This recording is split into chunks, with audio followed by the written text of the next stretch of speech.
Чоң району Бөкүнбаев айылы Жолочал Кушбаев атындагы жалпы орто билим берүү мектебинин 5 класс окуучусу мен Сөрбекова Жанайым. Кыргызстандагы эң чоң тоолуу туздуу көл.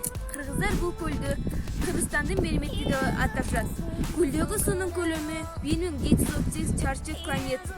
Суу бетинин аянты 6236 чарчы километр. Жээктеринин жалпы узундугу 688 километр. Көлдүн орточо тереңдиги 278 метр.